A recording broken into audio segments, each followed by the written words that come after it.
past couple of hours, the U.S. is now saying it is time to evacuate the Middle East. I'm going to share with you the articles, and we're also hearing that at this very moment, Iran, the supreme leader, has now come out and said the U.S. must evacuate because we are kicking them out, because talks have failed, and we are about to enter into attacks. And Iran is threatening to attack the United States. The U.S. and Israel are threatening to attack Iran, and it looks like we are about to enter into war. So if you are somebody that has been saying that the Middle East conflict is going to end up in war, it looks like you might be right. Now, it has not officially been announced yet. It has not officially been said that the talks have failed, but it's looking like that is the route we're going. And also, we have heard that the 6th round of talks are now essentially canceled, that they were unable to come to a scheduling agreement, and it looks like things have fallen apart. So let me share with you the latest headlines so you can see it for yourself. The US and the UK are now issuing a rare warning. Evacuations taking place in the Middle East. Moves come after Iran threatens to attack America's bases if they are struck first. US 2 hours ago is now evacuating personnel from the Middle East amid growing tensions. Shalom, shalom, Israel. First and foremost, I want to give all honor, glory, and praise unto YAHAWAH, BaHashem, YAHAWASHI, BaHashem, Rakwakwadosh. Double honors to the elders and apostles of the great millstone. Shalom to mighty Akim, Wakwathim, who are diligently waiting to be delivered from this found captivity, as well as a speckled bird that may look like the other nations, but are actually Yasharallah. This is Brother Kabbalah Cup coming at you with another lesson. Today's lesson, it's going to be on this whole thing with Iran threatening to attack the U.S., and the significance here is how Iran apparently they have gotten fed up with America and how they've been treating them, because it's just like, oh well, America can attack people, America can do this, America can do that, or whatever, but when the shoe is on the other foot, when someone else tries to do the exact same thing that America does, oh well, now it's all of a big problem. Oh, now they're bad people. Now it's like that's been the thing that's been so unfair. All right, when it comes to stuff like this, where these other nations, they get so pissed off. Well, let's get these precepts actually. Joshua 3 verse 10: beat your plowshares into swords and your pruning hooks into spears.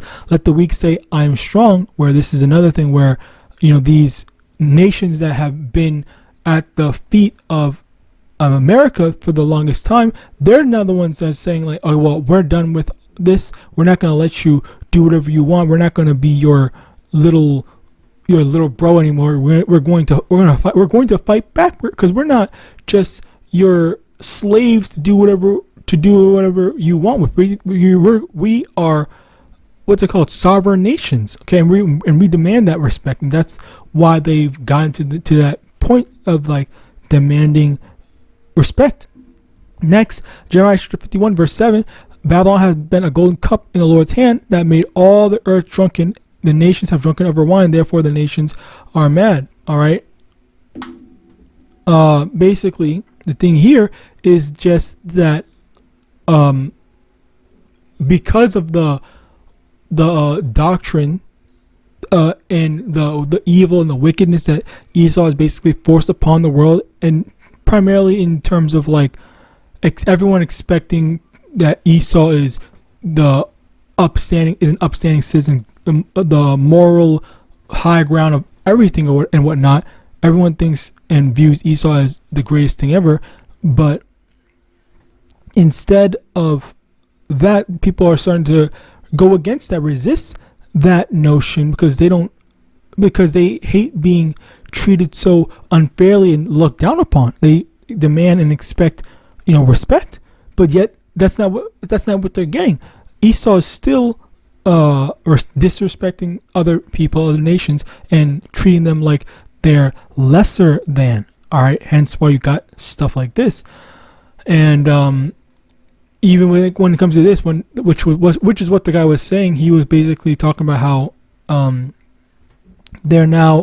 is now like they're growing a backbone, saying how we had the opportunity of talks, but now it's over. Like we're taking this to war, but of course it's not fully confirmed. I will say that Yahweh does it does get to that, and with all the accumulation of things, not just this war, potential for war, but just the oil and stuff like that, and the fact that it cost them almost $400 million to do this whole war in the first place, which again it's just a method for the rich to get richer. That's basically what DJT's goals were, which it comes at the price of the American people. The American people have to pay for it, and they don't have the money to pay for it. So what do you expect? All right, what do you think is going to happen? Anyway, Psalm 55 verse 20, he hath put forth his hands against such as be at peace with him. He had broken his covenant. Esau was the one who broke the covenant, not covenant. Well, yes, covenant, but also treaty first, where they attacked Iran. They were minding their own business, and then randomly they just get attacked, and then what's next? They fight back, and it's like, you're not supposed to fight back. You're just supposed to conform. You're just supposed to go along with whatever we do. We're supposed to be able to do whatever we want while you freaking conform to our things. Let's actually get this. Psalm 73 verse 5, they are not in trouble as other men, neither are they plagued like other men. Basically, the same way that, and there's more to it, by the way, you can definitely check it out. It's primarily 3 and down, but just to get to the point, verse 5, they are not in trouble as other men, neither are they plagued like other men. Therefore pride compasseth them about as a chain, violence covereth them as a garment. Basically, violence, the threat of violence, the threat of war, the threat of nuclear missiles allows them to be able to get away with stuff, and which is something that not other nations are able to say. All right, the other nations, everyone views America as, the superpower. They can do everything that they want, X, Y, and Z. Whereas with other nations, they don't have the same track record of always winning their wars, just in the third and X, Y, and Z and stuff like that. Because it's America is that superpower, quote unquote superpower, where they tend to get away with doing things. It's like this. It's like for example, because I remember this one girl. This was a Twitch streamer. She was basically talking about how it's so hypocritical that Americans want to talk shit about other nations using slave labor and stuff like that. And she wasn't even condoning it. She was just saying it's so hypocritical that Americans want to talk shit about slave labor or other nations using slave labor when America is known. Like they are the number one place that's known for its slave labor. So you just want to act as if America is just this great moral place of righteousness or whatever, when you people are when the nation you live in, you grew up in, literally built their entire system on the backs of slaves. It's just like, how are you talking shit? How are you saying all this stuff when you are literally no better? You're acting as if you're better than them when you literally did the exact same thing. It's ridiculous. It is genuinely ridiculous, and I genuinely do agree with her. It's just like, how is it that you have so many arrogant people talking the most shit when their nation, their country did the exact same thing? Like, it's just like, it's ridiculous to me that anyone has any type of audacity or any gall to say something like, this, I forgot which country it was. I don't know. I remember. Not India. I don't remember. But how can people talk like that when they're no better? They're literally no better. All right. Matthew 24 verse 6, and ye shall hear wars and rumors of wars, see that ye be not troubled, for all these things must come to pass, but the end is not yet. And this is what we're listening. This is what we're waiting for. This is what we're praying for.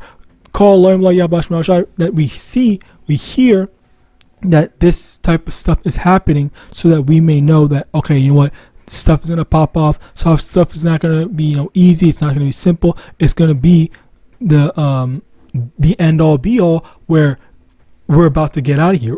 And Yahawadah, all right. So we're watching this stuff go down, and we're seeing, and we should be praying that make this escalate, make this become something even bigger. All right. Jeremiah chapter 30, verse 7.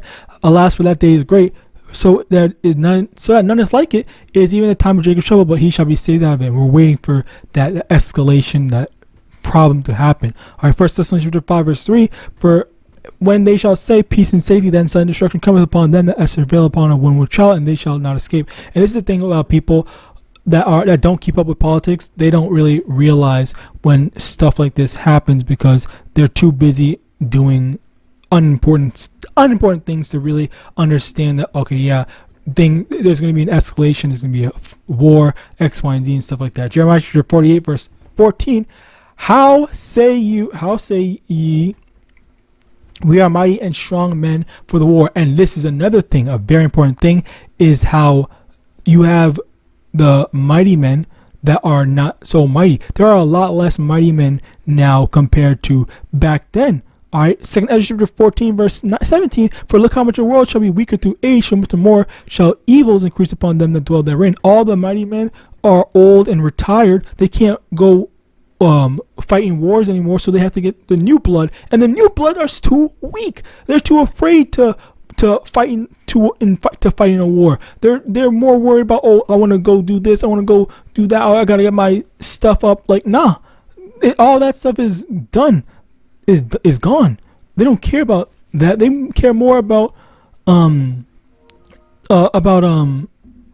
working for Esau Edom rather than no, not just working for Esau Edom, but more so just in general, whatever thing that they have established in their lives rather than the generality of it, where they're trying to build up in this kingdom rather than building up in the kingdom of YAHAWASHI.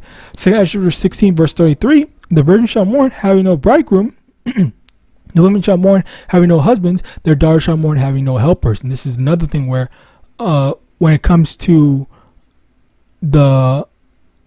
let's actually read the next verse. Verse 34. In the wars shall their bridegrooms be destroyed, and their husbands shall perish of famine. Where that's the thing here, where a lot of the men that go out in the highways, not the highways, byways, the war, they're gonna die, and they're gonna leave all the children that they had with these women dead. All the men and women are, there's not going to be no men and women left. All right. So with that, I pray this was edifying. I'm going to give all honor, glory, and praise unto Yahawadah, Yahawashi, Shem, Kwadash, double honors to the elders and apostles of Great Millstone, Abad Babal, and Shalom.